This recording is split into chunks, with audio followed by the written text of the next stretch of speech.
Welcome to 77 TV అనుక్షణం అన్వేషణ. నేను మీ Srinivas. Fascism నుండి ప్రజల్ని కాపాడింది ఎర్రజెండా అని సిపిఎం పార్టీ జిల్లా కార్యదర్శి డి గోవిందరావు అన్నారు. స్థానిక ఎచ్చర్ల మండల కేంద్రంలో ఫాసిజం నుండి ప్రపంచాన్ని కాపాడిన ఎర్రజెండా 80వ వార్షిక విజయోత్సవాన్ని ఎచ్చర్లలో ర్యాలీ అనంతరం బహిరంగ సభ నిర్వహించారు. ఈ సందర్భంగా ఆయన మాట్లాడుతూ 1939లో రెండవ ప్రపంచ యుద్ధం ప్రారంభం కావడానికి కారణం ఫాసిజం అని, దీన్ని సోవియట్ సైన్యం విరోచితంగా పోరాడి వెనక్కి కొట్టిందని, ఈ ఓటమిని తట్టుకోలేక ఫాసిస్ట్ హిట్లర్ ఆత్మహత్య చేసుకున్నాడని అన్నారు. మే 9వ తేదీన జర్మన్ రిచ్టార్గ్ భవనం మీదకు 2 ఎర్ర సైనికులు ఎక్కి ఎర్ర జెండా ఎగురవేశారని, ప్రపంచాన్ని ఫాసిజం బారి నుండి రక్షించిన సోవియట్ రష్యా భారీగా త్యాగం చేయాల్సి వచ్చిందని, 2 కోట్ల మంది ప్రాణాలు అర్పించారని అన్నారు.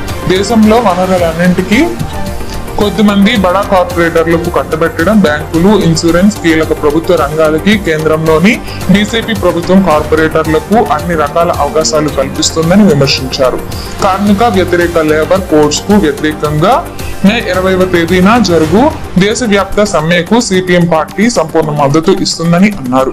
ఈ కార్యక్రమంలో సిఐటియు జిల్లా ప్రధాన కార్యదర్శి, వివిధ సంఘాల నాయకులు L Ramappudu, D Bangaraju, T Ramarao, G Srinivasarao, L Sitaram, Chikkala Satyanarayana, Suresh తదితరులు పాల్గొన్నారు.